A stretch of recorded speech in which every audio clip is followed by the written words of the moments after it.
حضرت ابو ہریرہ رضی اللہ تعالی عنہ نبی کریم علیہ الصلاۃ والسلام کا ارشاد نقل فرماتے ہیں کہ آپ علیہ الصلاۃ والسلام نے ارشاد فرمایا کہ اللہ تبارک و تعالی نے میری امت کو 5 خصوصیات عطا کی ہیں۔ 5 خاصیتیں اللہ تبارک و تعالی نے میری امت کو دی ہیں، میری امت کے روزے داروں کو عطا کی ہیں، جو پچھلے امت کے روزہ داروں کو نہیں عطا ہوئی۔ ان میں سے پہلی خاصیت اور پہلی خصوصیت یہ ہے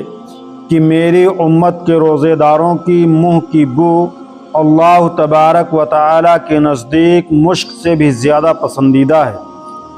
محترم دوستو، منہ کی بو سے مراد وہ بو ہے جو پیٹ خالی ہونے کی وجہ سے معدہ سے اٹھتی ہے، تو وہ بو اللہ تبارک و تعالی کو مشک سے بھی زیادہ پسندیدہ ہے۔ یہ صرف اور صرف نبی کریم علیہ الصلاۃ والسلام کی امت کے روزے داروں کے ساتھ خاص ہے۔ پچھلی امت کے روزے داروں کو یہ فضیلت اور یہ شرف میسر نہ تھا۔ دوسرا، نبی کریم علیہ الصلاۃ والسلام نے ارشاد فرمایا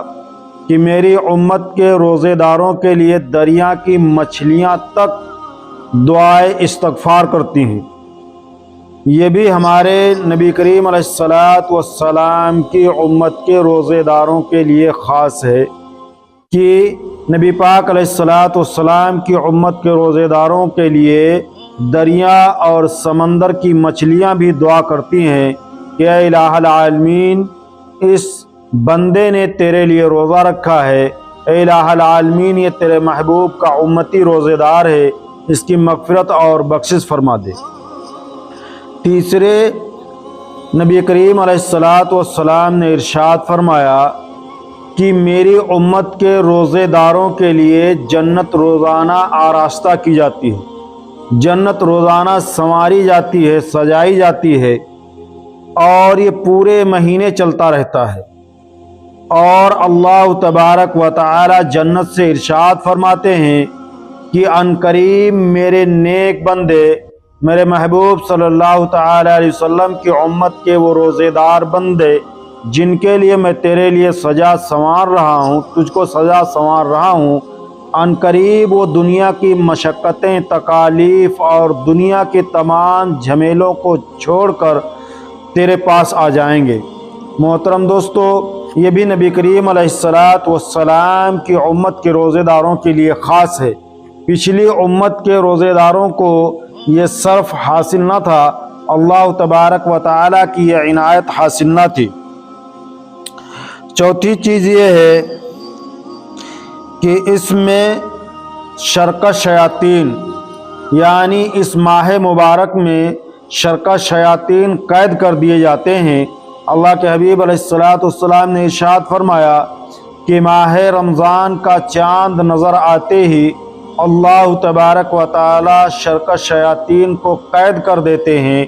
اور وہ شرکت شیاطین ماہ رمضان میں ان برائیوں کی طرف نہیں پہنچ سکتے ہیں جن برائیوں کی طرف غیر رمضان میں پہنچ جاتے ہیں۔ محترم دوستو، اسی لیے مشاہدہ بھی ہے کہ اللہ تبارک و تعالی جس قدر بندوں کو اس مہینے میں عبادت کی توفیق عطا فرماتا ہے، وہ دیگر مہینوں میں وہ بات حاصل نہیں ہوتی ہے۔ اس مہینے میں جس قدر ہمارا دل عبادت کی طرف اور اللہ کے احکامات کی طرف راغب ہوتا ہے، وہ دیگر مہینوں میں اس قدر راغب نہیں ہوتا ہے۔ اس مہینے میں، اس پاک اور برکت والے اور مبارک مہینے میں جس قدر ہمارا دل نرم ہو جاتا ہے اور جس قدر نیکیوں کا شوق اور عبادت کا شوق ہمارے دل میں پیدا ہوتا ہے اور عبادت کا چسکا لگتا ہے، وہ دیگر مہینوں میں وہ بات حاصل نہیں ہوتی ہے۔ تو اللہ کے حبیب علیہ الصلاۃ والسلام نے ارشاد فرمایا میری امت کے روزے داروں کے لیے چوتھی خاصیت یہ ہے کہ اللہ تبارک و تعالی اس ماہ مبارک میں شرکت شیاطین کو قید کر دیتے ہیں۔ پانچواں یہ کہ رمضان کی آخری رات میں روزے داروں کے لیے مغفرت کی جاتی ہے۔ اللہ تبارک و تعالی ماہ رمضان المبارک کی آخری رات میں تمام روزے داروں کی مغفرت اور بخشش فرما دیتے ہیں۔ محترم دوستو، صحابہ کرام نے عرض کیا، یا رسول اللہ، کیا یہ رات لیلۃ القدر کی رات ہے؟ آپ علیہ الصلاۃ والسلام نے ارشاد فرمایا، نہیں، یہ رات لیلۃ القدر کی رات نہیں ہے، بلکہ معمول یہ ہے کہ کام ختم ہونے کے بعد مزدور کو اجرت دے دی جائے۔ اس لیے جب مومن بندہ پورے ماہ مبارک روزہ رکھتا ہے